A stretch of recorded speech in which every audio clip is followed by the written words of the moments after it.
Crown has you covered. Start your day with the first word. Cincinnati's only morning sports show.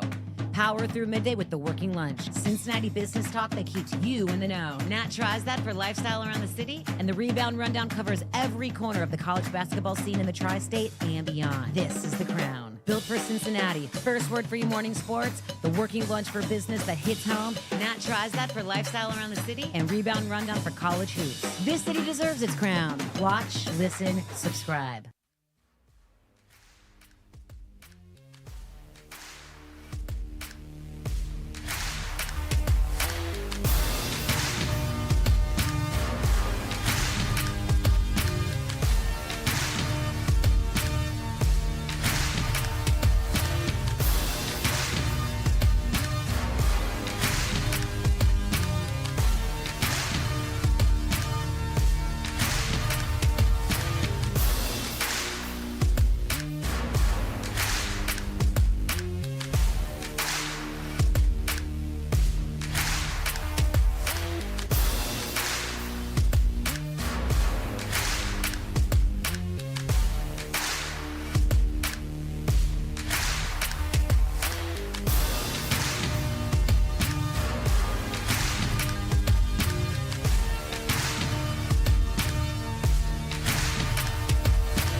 Midday in the Queen City, business is booming, filing suits over canceled crops and a deep dive into the cultural institution in Cincinnati. Let's do lunch.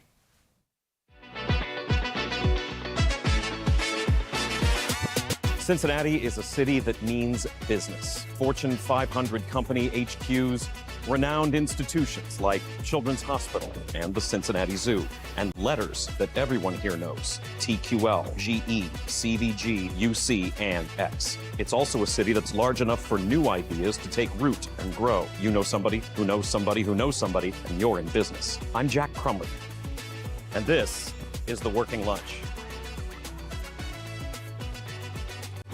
Hello, welcome to The Working Lunch. I'm Jack Crumley. This is our hour-long business show here on The Crown, where we bring you headlines along with exclusive interviews with local leaders and CEOs, and there are times we squeeze in a bite to eat, something to drink before you go back to face the afternoon. Glad to have you.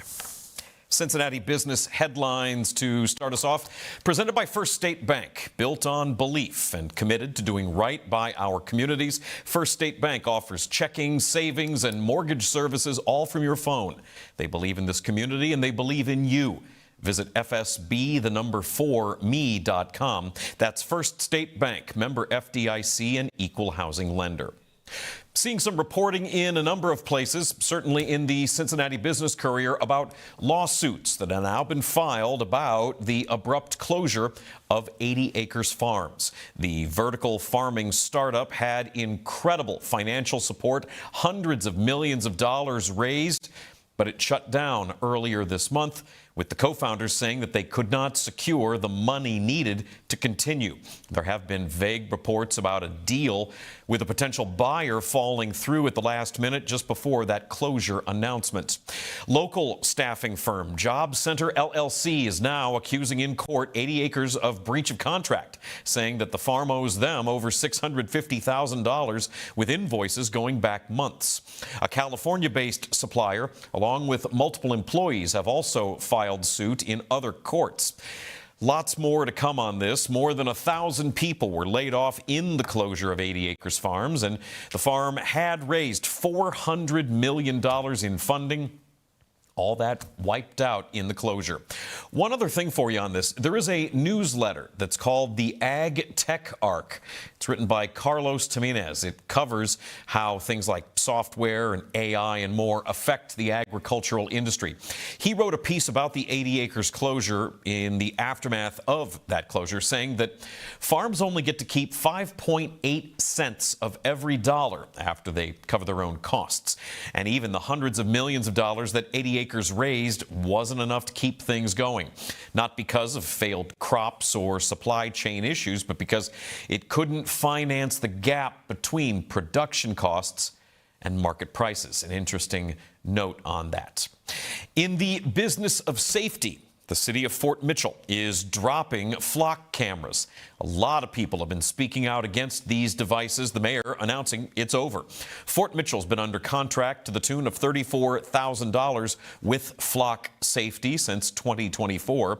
The devices are automatic license plate readers that log car make, model, and color details, even noting distinguishing features like bumper stickers, and puts those logs into a searchable database. There's been widespread controversy about mass surveillance machines like this, logging everyday travel habits of people who aren't suspected of any crime, along with other reports about people misusing the technology for unauthorized tracking. Fort Mitchell Mayor Greg Polgears says that crews are going to start shutting off and dismantling the cameras in his city immediately. Reporting from earlier this year says Flock Safety, based in Atlanta, raised $275 million with a $7.5 billion company valuation last year. And they've started talking about a new round of fundraising. For a standard customer, Flock Safety automated license plate reader cameras generally cost between $2,500 and $3,000 to lease per camera per year. Got a new wine spot downtown, a little bit of a change up here. Lush Life Brands Tasting Room and Studio, setting up on Vine near 9th. That's right by Scotty's Italian. Natasha Williams, seen there, is the founder of Lush Life Brands and Black Wine Fest. She's the only black woman licensed wine distributor in Ohio. Lush Life Tasting Room, going to be a reservation-only space hosting 75-minute wine tasting sessions that'll feature different wine brands. There are some charcuterie options being planned. The first tastings at Lush Life going to be this Friday. Reservations are now open on their website. Couple of kudos for you as we wrap up headlines here. Friends of the show, happy to point this out. It is back to school season, and that means some really meaningful help for kids and families is in full swing. That's a pic right there from the turnout, part of the turnout, at the Boys and Girls Club's Clem and Ann Benger Club in Newport. Boys and Girls CEO Bill Bresser, friend of the show, says that more than 130 kids showed up on day one there for the after-school programming they put on. And then also separately, the United Way of Greater Cincinnati did its big backpack distribution. Check this video out. United Way does such a great job unifying partners in a very focused manner to really lift the community and, from a cradle to grave standpoint. And that in and of itself is massively important, but very, very hard. So it takes an organization like United Way to really sit in the background and build trust within communities and trust within partners to really connect the dots in the right ways. And that's where the funding is so important, right? To use whatever funds are raised every single year to really help those partners and help lift the community and do things like this. And, filling backpacks. And I mean, think about how important this is. Every year, this is probably one source of financial strain for a family in need. We had over 4,000 backpacks distributed to us, and today we're going to distribute up 500. And why is that important? Well, we know school supplies are super expensive right now. On average, this kind of shocked me, a family could spend almost $400 per child on average, because there's lots of things that you have to get prepared for school. This is just something that you can take that stress off of a family member. And you see, number one, the excitement of kids when they get to pick out their own brand new book bag with school supplies. They get to pick their color. We get to say, have a great year. And then they get some free books from Joseph Beth that we're donating. We had a great partnership with Joseph Beth and Christ Hospital, so they get to pick a book. And then we also have dental kits that we're giving out. So it's just a way to come together in community. We've been doing this all the month of August at different places. And what's awesome about this is families get to go to get different stations. So they're getting free food, they're getting information about healthcare, other things in the community that are available. And then we're their last stop. And then they get to choose something. And then it's just, I love seeing the families that smile and the kids get really excited. United Way Greater Cincinnati CEO Moira Weir there. Backpacks for kids, free books and more at Legacy Point Church's Backpacks for Success block party. Really nice work. Props to all of those involved. Jack's Big Bite is where we focus on one particular story or topic in our community, a community we believe in with our partners at First State Bank. Stop into one of their local branches or visit online at fsb4me.com to access all the helpful tools and services at First State Bank, built on belief and committed to doing right by our communities. For today's Big Bite, presented by First State Bank, we're talking about a place where this kind of delivery isn't that unusual. Check it out.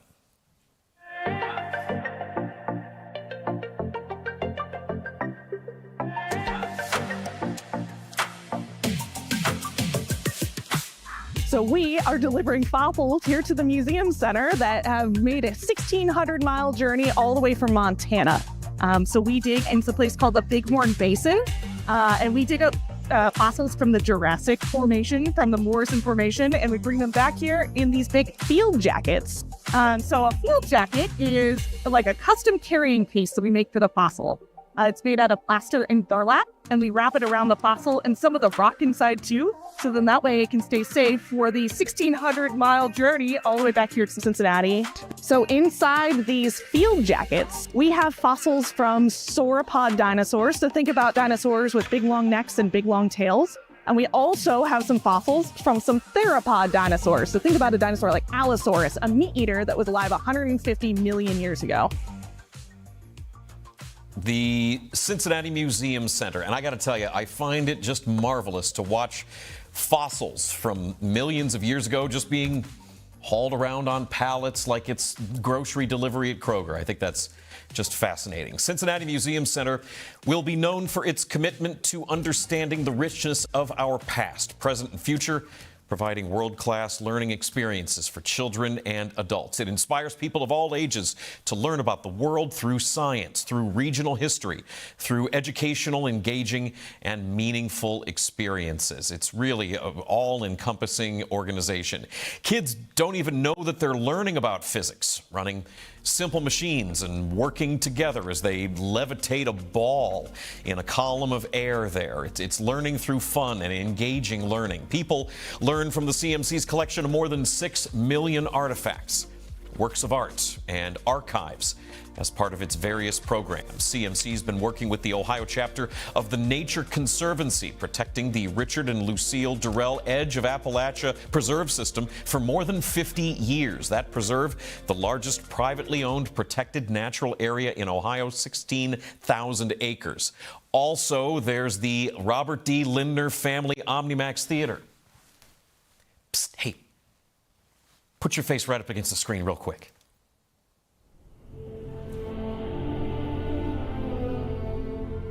At the top of the world lies a land of extremes, where life has found a way to thrive.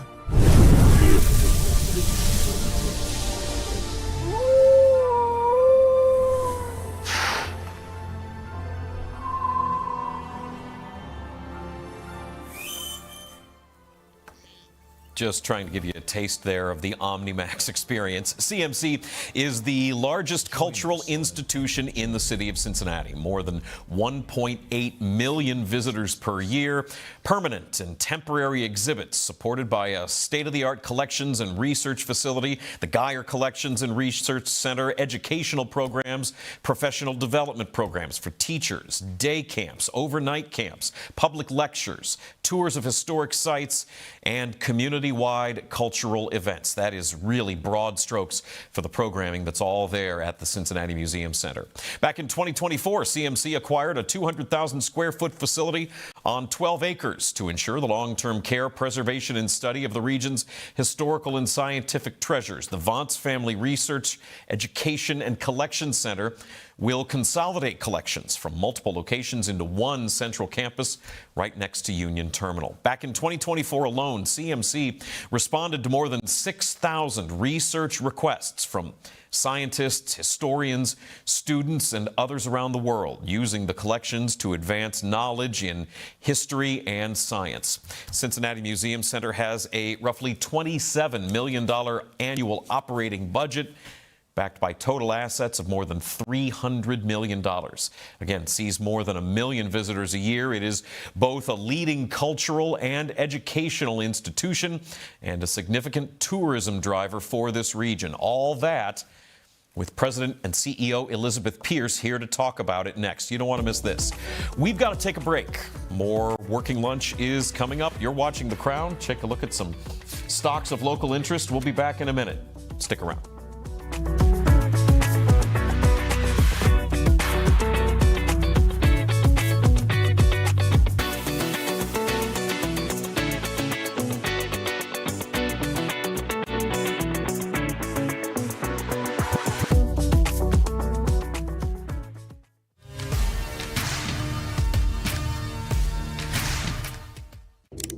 This Cincinnati has felt like home since day one. James Erpine, Jacob Tissett, Paul Fritz, Jack Crumley. The wait is over. The Working Lunch. Built for this city. What is The Crown? It's simple, really. Authentic Cincinnati entertainment. Not hot takes from a studio 3 states away. Not national noise pretending to know this city. Rather, bringing a voice to those who call the Queen City home. Where can I watch The Crown shows? Join us live from 7 to 11 a.m. for First Word and 12 to 1 for the Working Lunch on RESN. No live TV? No problem. Stream and interact with all of our content on major podcast, broadcast, and streaming platforms. The Crown is Cincinnati. Loud, passionate, competitive, proud. From early morning sports debates to the business leaders shaping the riverfront, to the fans, stories, moments, and culture that make this place move. Live shows, podcasts, documentaries, digital content built from Cincinnati, for Cincinnati. This is The Crown.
Our beliefs matter. They're reflected in our words and actions. At First State Bank, we believe in treating people well, and have since 1884. Listening, caring, looking out for each other. It's what people deserve. It's what a real local bank does. While lots of things have changed over the years, our belief in you hasn't. First State Bank, built on belief.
Welcome back to the Working Lunch. I'm Jack Crumley. I am pleased to be joined now by the president and CEO of Cincinnati Museum Center, Elizabeth Pierce.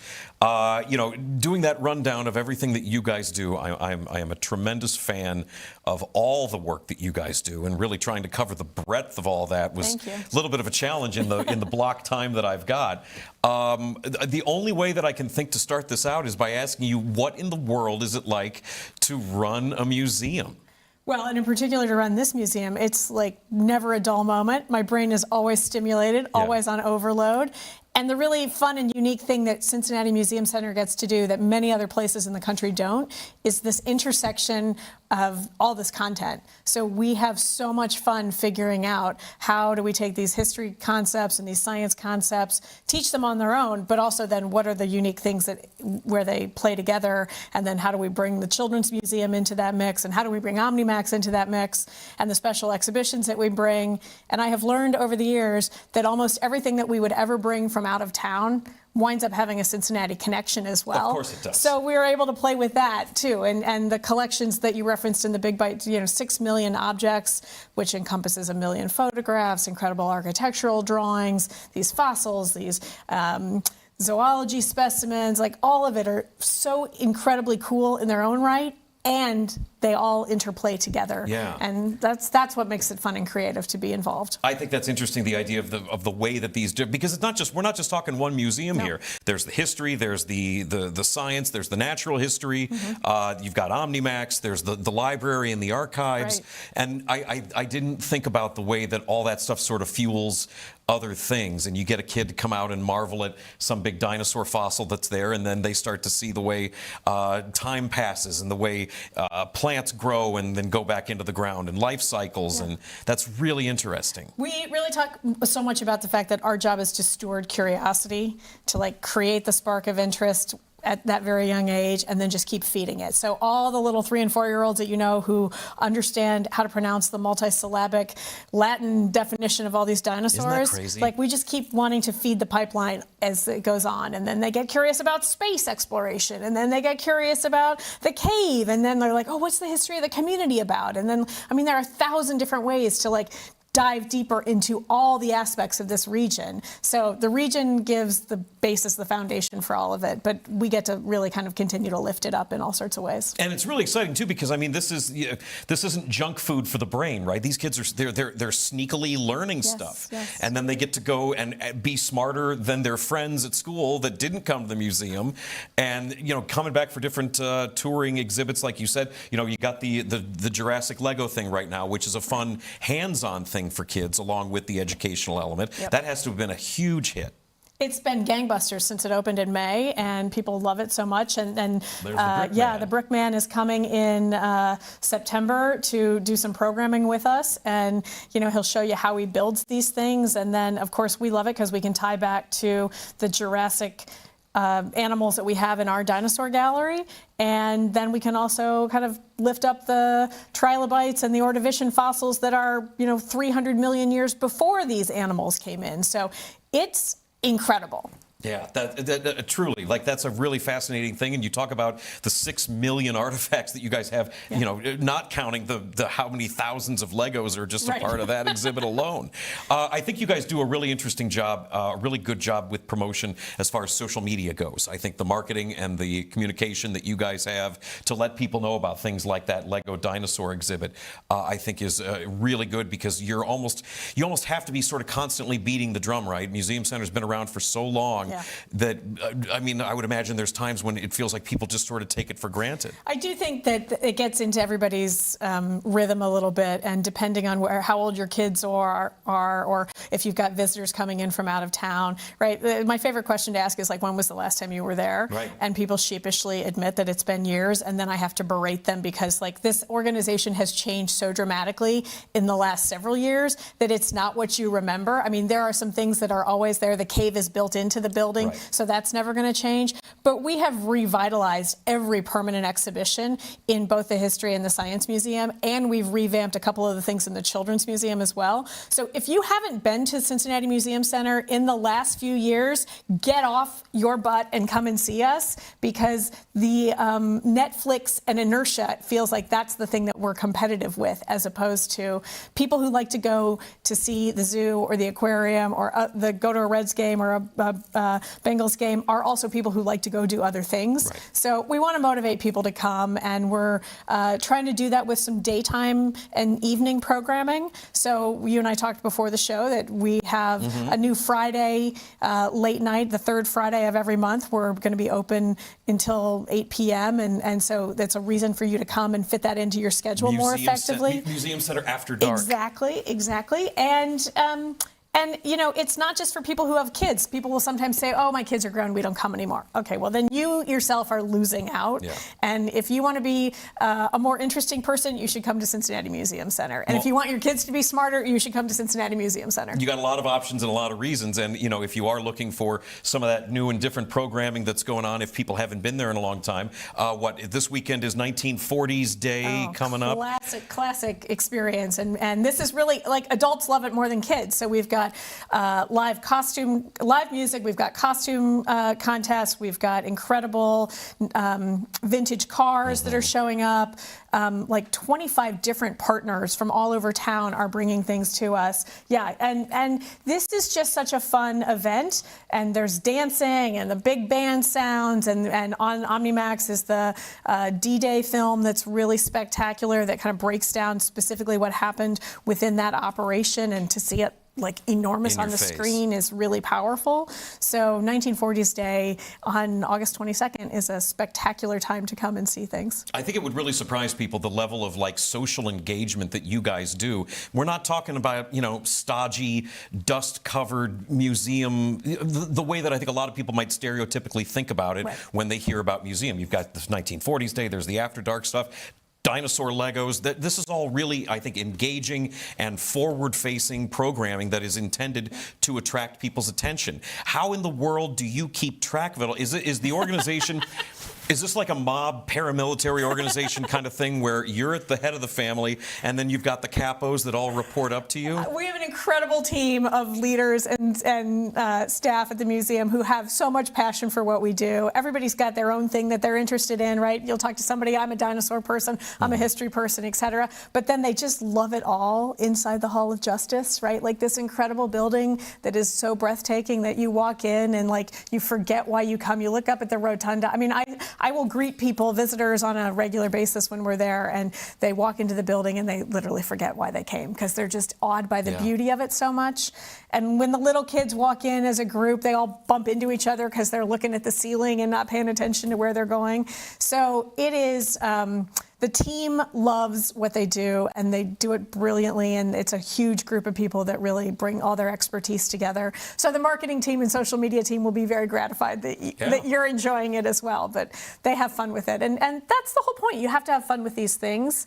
We have serious things that we have presented to the community in terms of the Auschwitz exhibition most recently, and even some of the history material. But at the same time, it's about creating that sense of appreciation, wonder, curiosity, and then there's plenty of stuff that can be a little cheeky as we play with the themes as well. Listen, to the social media team, thank you, because when I'm trying to build this show out and come up with a long-form segment about all the different things that the Museum Center does, having a plethora of pictures and video that I can use to talk about what you guys do is extremely helpful. So thanks a lot for that. Well, and I'll tell you, too, we've got a great podcast called Meanwhile at the Museum. That's a very good title. We're very funny about all of that, but it's a deep dive into all the people that we're talking about. And you want to understand what the exhibit fabricators are doing, or what the curators are doing, or what the archivists are doing, or some of the OmniMax exhibit and exhibit producers are doing. Great conversations that Cody and Mitch lead and dive into. So definitely worth your time if you need an extra hit of the museum on a different audio channel. Yeah, sure. There's time for everything. It's a big pie. So talking about that, and you've got different people that are sort of in charge of different things, and it's a wonderful team that handles stuff. Does that then free you up specifically? I mean, how big of your day is focused on fundraising? Oh, I would say probably 90% of my day is focused on thinking about and engaging with the community that leads to the fundraising asks, right? So you referenced the budget that we have. I mean, we're trying to raise $5 to $6 million in annual operating support. And then we've got special projects along the way, and certainly this new project that we have with the Vance Center. I think we're really trying to bring the community together and explain why the research is so important, why these people are coming to us from all over the world, and they want access to these collections. And it's important to care for these collections in the right way. We've been able to do that really well over the last 20 years in the building that we have on Guest Street, but we got to keep collecting, and we need more space. And this property right next to Union Terminal came available, and it was a moment of serendipity that we had to jump on. So we are fundraising for capital needs. We're fundraising for the programming needs, and always trying to grow the endowment, because that's what enables us to keep this very infinite organization keep moving. I mean, the Natural History Museum was founded in 1819. Yeah. John Audubon is the first employee of the organization. That's a name you might recognize. Right. The Historical Society is founded in 1831, before Columbus is even considered to have like the epicenter of the Historical Society as it does now. So these collections are important, they're long-standing, and they need to be cared for as we go forward. And I just say that this organization continues. So we're stewards of it in this chapter, and we're going to pass it along to the next generation as it continues. So fundraising is a key part of that dynamic as well. Yeah, you guys sit at such an interesting intersection. There's the forward-facing tourism element of it, where people come out and want to see some cool stuff here in town, whether they live here or not. There's the legitimate education side, where you've got kids and school trips that are truly education professionals that are being employed through that way. Right. But then also taking care of and the curation of all these artifacts, and then having outside researchers contacting you for their own work. I think that's something that nobody thinks about. I mean, think about this. The number of scientific research that we've done is incredible, and things that have just come up recently in terms of DNA sequencing of animals that we've had in our collection, or specimens we've had in our collection, is really powerful. And in terms of some of the dinosaur research and other things, we just were scanning the Torvosaur, which is our one-of-a-kind T-Rex cousin that's in the museum on display. And we took that apart bone by bone to be scanned, because it's the only animal that researchers can access in the public domain. And so that film, those data points of all of that will be available down the road after some research is published, so other people can come and do it as well. And then, of course, we've got incredible things that feed people's historic research, family genealogy research. People want to look up what their property history is in the community, or we're weaving our way into historic fiction novels here and there. So it's so fascinating what people are looking working for. And I would say the other thing not to miss this weekend, because Sunday, the 23rd, will be the last day it's on display, is one of these priceless objects that we have in our collection. It is the Holt broadside, the printing, an early printing of the Declaration of Independence. It comes to us 200. Amazing. Oh, it's a 250-year-old document that comes to us from a family, Richard Fosdick's family, as they lived in New York, and it became part of their family collection in the 1700s, right? And then it travels with the family as then the family comes down the Ohio River and is given land grants as payment for their time in the Revolutionary War. So these objects, right, all roads lead to Cincinnati because of the Ohio River. And we have these things here to care for and put on display and marvel at this moment in time. So the Holt broadside is part of an exhibition that we did for the 250th anniversary of the signing of the Declaration and the founding of the United States. And we have some other pieces that you would not think would be in Cincinnati, but are, to round out that story. So it's definitely worth your time to come and see that and be part of the magic at Cincinnati Museum Center this weekend. There is no way that there isn't at least one thing that she just talked about out of all the different pieces of programming and exhibitions that the Museum Center has, that everybody was like, oh, yep, I know about all that stuff. There was definitely something surprising in that entire litany of things, and that's a really great reason to go to the Museum Center. We've got to go take a break, but when we come back, more with Elizabeth Pierce, Cincinnati Museum Center President and CEO, the cultural institution in this city. Stick around. More to come.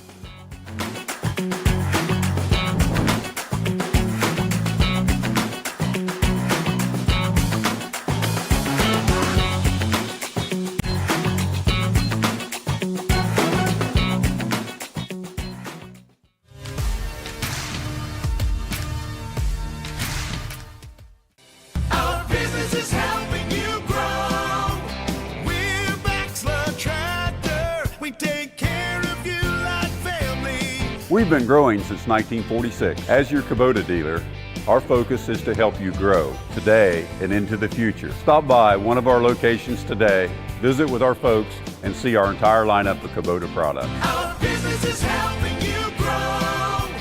Bachelor Tractor.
Okay, who are you? Well, you have a First State Bank checking account, so you'll be getting cash back whenever you use it. Oh.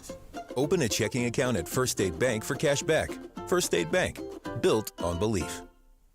How did you get in here?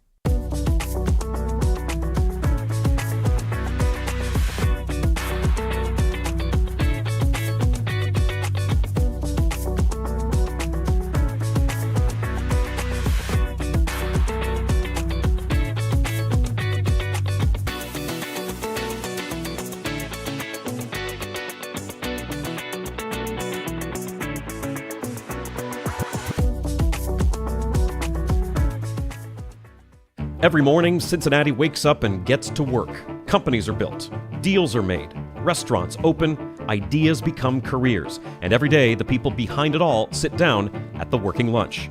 Founders, CEOs, entrepreneurs, community leaders, the people building Cincinnati. The Working Lunch with Jack Crumley, weekdays, noon to 1, only on The Crown.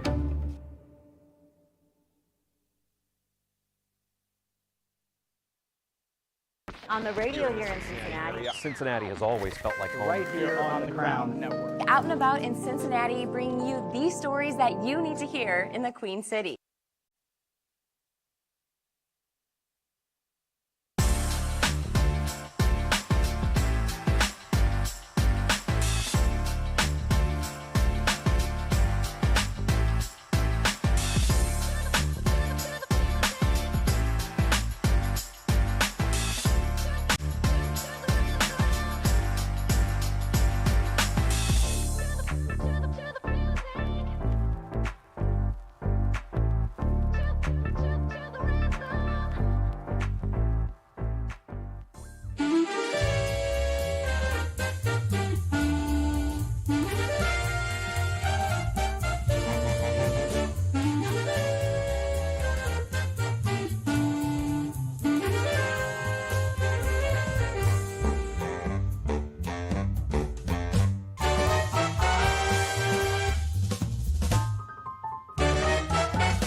There we go. Welcome back to the Working Lunch. 1940s Day coming up this weekend.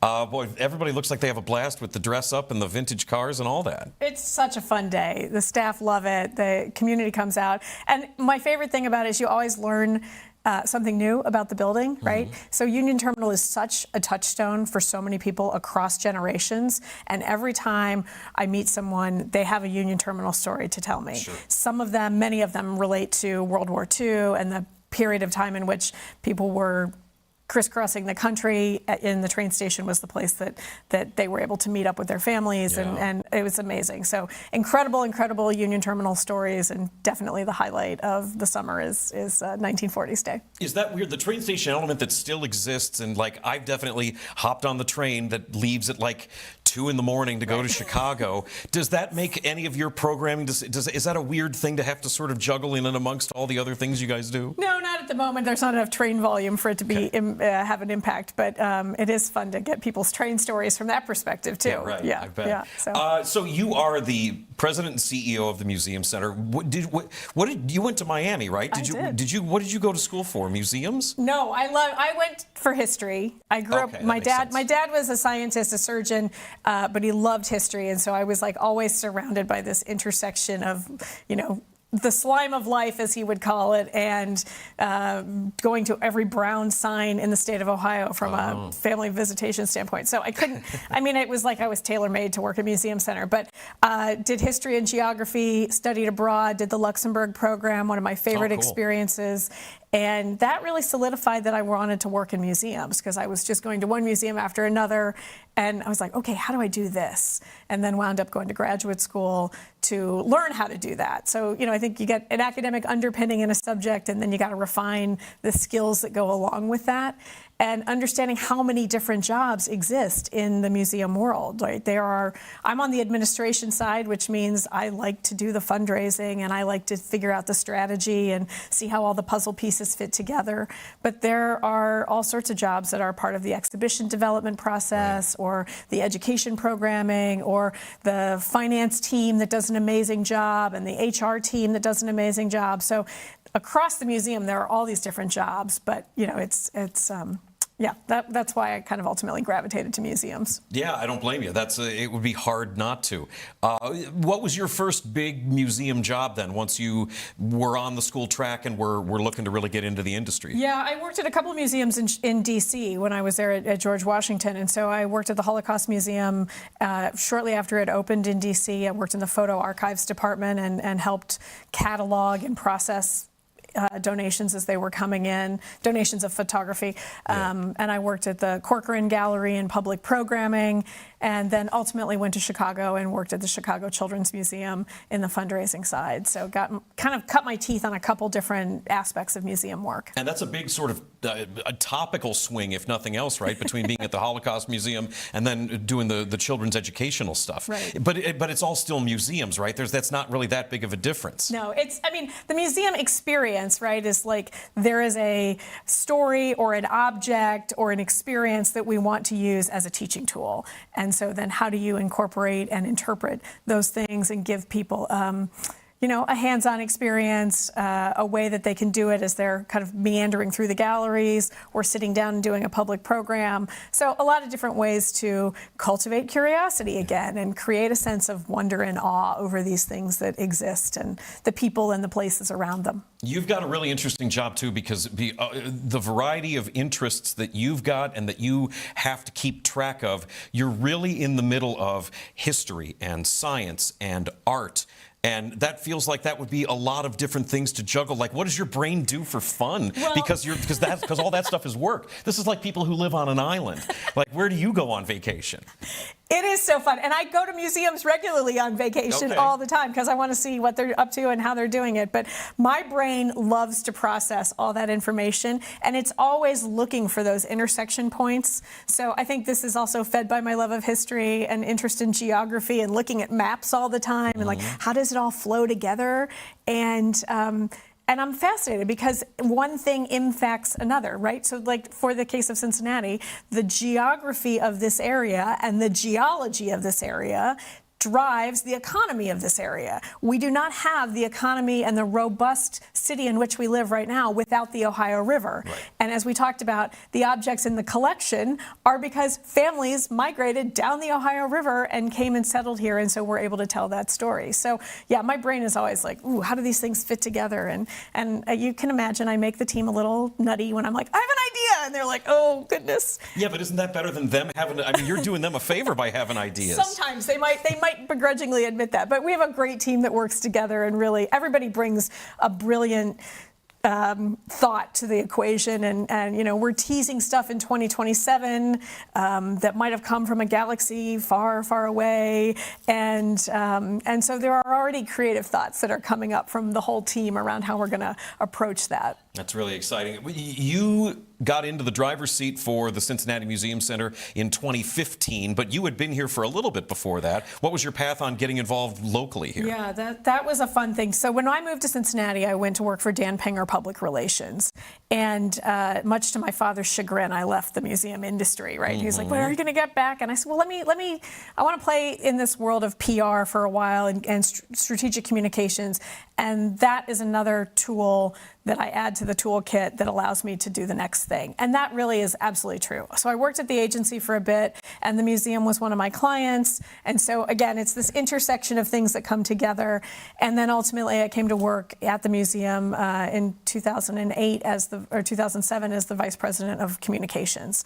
So I was kind of behind the scenes making all the things happen as we had the Bodies exhibition and the Freedom Sisters exhibition and the 75th anniversary of Union Terminal, and then every special project we had since then, and the renewal of the levy support for the building, and then ultimately the Save Our Icons campaign that led to the restoration of the building. So yeah, I'd been involved in so much of that, and because I had this earlier museum background, as other responsibilities were introduced, I was happy to take those on in terms of the care of the collection and working with the curators. So by the time we get to 2015 and Doug announced his retirement, I was in a really good position to be kind of the next person to walk in and know what the plans were and what the landscape looked like and how to get the building restoration taken care of. Yeah, it made a lot. You had been sort of preparing for this role for a very long time. Yes. That Icons vote was really important. That was a vote that Hamilton County took in 2014 about a specific levy that was going to be put toward preserving the history of the physical building itself was in a bad shape. Right. And you became the president and CEO in 2015, so you've been overseeing the administration of all that. That's all that's all done with, right? Is it all taken care of? Right. So there was a very specific sales tax for a finite period of time that generated $175 million toward the project. The project overall is a $230 million restoration of Union Terminal. And then we went around and did additional private fundraising to revamp all the exhibits inside the building. So that's why I'm saying come back and see us, because we're a very different place than maybe what you remember many years ago. And that was all to fit in this vision of having a natural history museum that also incorporated STEM and applied sciences to refresh exhibits that would continue to draw people back regular visitors, membership revenue, tourism revenue, all of that, and this incredible building for the next 100 years, right? Like, this building is so spectacular. Yeah. People have so many memories of it. It's so deeply tied to this community that fixing it for the future generations was an absolute privilege, and so many people rallied around making that happen. So that project is complete. The restoration of the building is complete.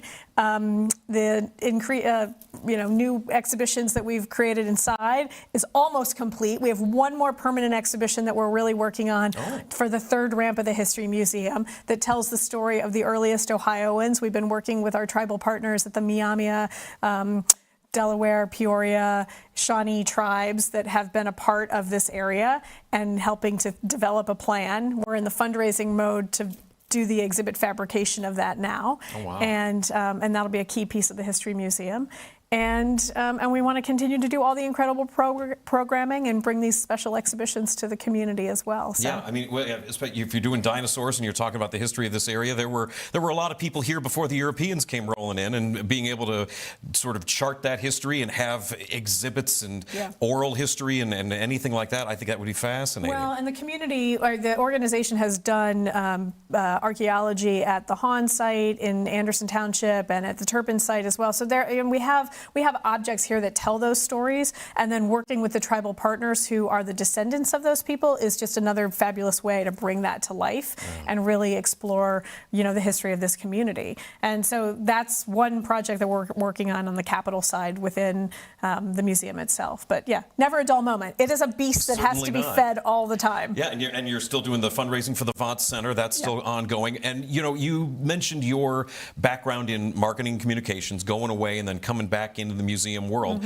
Obviously, that experience outside plays a part in what you're doing now. Do you think that you would be enjoying your position the way that you do had you not gone away and then come back? No, I don't think so. I think having that outside experience gave me another perspective on how to do the work, and then obviously it brings another lens to pull all of that work together. And I think having the strategic communication exercise and then doing that for a long time adds to my ability to be effective as a fundraiser, to support the other teams, to work with the teams to identify, like, oh, if this thing is coming into the collection, let's build an interesting story around it. Let's make sure we've got the video that then goes out on social that creates a level of excitement around it. So, and I think the museum field overall has evolved dramatically in the last, call it 25 to 30 years because of social media and other tools that are available at the ready and that can make so much more of this content available. I mean, there is no lack of content at Cincinnati Museum Center, so we're just trying to push it out in as many ways as possible. It's maybe the place in town. Cincinnati Museum Center. Elizabeth Pierce is the president and CEO. Thank you very much for coming on the show. Thank you for having me. Fascinated to talk about it. Check out 1940s Day this weekend. We got to take a break. We've still got more show to do, and we come back. You should stick around. This is the Working Lunch on the Crown.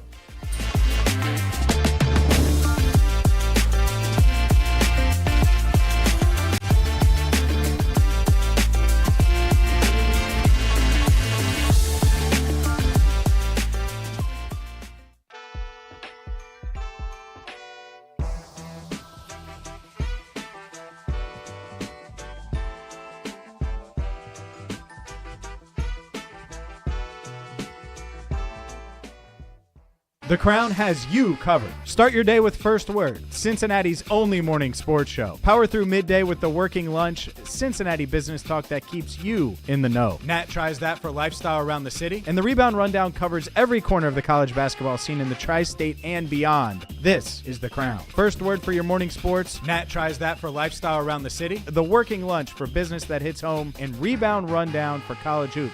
This city deserves its crown. Watch, listen, subscribe. Cincinnati sports fans are the best. Loyal, passionate, second to none. This city lives and breathes sports, and now it finally has a morning show to match. I'm James Erpine, and this is First Word, the only morning sports show in Cincinnati and the place where every day starts. We break down the biggest moments and set the agenda for the city. Marissa Contepelli and Jacob Tissett join me to bring the insight and energy you need to start your day. The conversation starts with First Word. First Word, weekdays 7 to 11, part of the Crown Network. Our beliefs matter. They're reflected in our words and actions. At First State Bank, we believe in treating people well, and have since 1884. Listening, caring, looking out for each other. It's what people deserve. It's what a real local bank does. While lots of things have changed over the years, our belief in you hasn't. First State Bank, built on belief.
On the radio here in Cincinnati. Cincinnati has always felt like home. Right here on the Crown Network. Out and about in Cincinnati, bringing you these stories that you need to hear in the Queen City.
Welcome back to The Working Lunch. I'm Jack Crumley. Wrapping up the show here, I've been getting a kick recently. I've been getting a kick out of different brands that team up for various collaborations. We recently talked about the homemade ice cream collab with Grippos that I still need to get over to UDF and try. All the different brands that were promoting the Spider-Man movie that were woven in for promotion there. We had the Pringles flavored hot dog buns. We do have a new one now that might be a little bit of a benefit to your wallet. McDonald's is partnering with Shell gas stations that will get McDonald's rewards members discounts. This is in the economy of data sharing for discounts, a really interesting economy that's blown up in the last decade or so. It's been going on for a while, data collection, but specifically giving up your data in exchange for rewards has certainly been taking off. Members of the My McDonald's Rewards program can then redeem 1,500 points to get 50 cents off a gallon of gasoline at Shell stations. That's going on now until September 12th. The promotion also available to new Shell Fuel Rewards members who enroll through the app. So you're signing up for two different rewards programs, downloading apps, and again, sharing your data with two different companies. But it's a trade-off that could sound good to some people. McDonald's has more than 200 million 90-day loyalty members worldwide. Those are people who have interacted with the rewards program or app at least once in 90 days. This is also a way for McDonald's to give members more value without having to discount their food. For Shell, it's going to help grow its loyalty base with consumer sentiment that's been falling, higher gas prices bouncing back up again just recently with the war in Iran that's been going on since February. So this is an interesting collab. Shell x McDonald's working together until an early part of September. Hey, that's our show. I really want to thank Elizabeth Pierce, the president and CEO of Cincinnati Museum Center. You heard about all the different pieces of programming and exhibits that they have going on, social events and more. I think it's a brilliant place where We're lucky to have it here. Plus, it's such a cool-looking building. Big fan of Union Terminal. Hey, we're back tomorrow at noon. Here's all the different ways you can check us out. Stream live or on demand, cincycrown.com. Check us out on YouTube, Mixler, Spotify, Apple Podcasts, and more. New shows all week long. Excited about various Nat Tries That. I did watch the new Nat Tries That this week where she's at the driving range. My favorite part's when she says, hey, there's a restaurant and bar over here. Let's check that out real quick. Thank you for watching. We're back again at noon tomorrow on The Working Lunch. I'm Jack Crumley. See you then.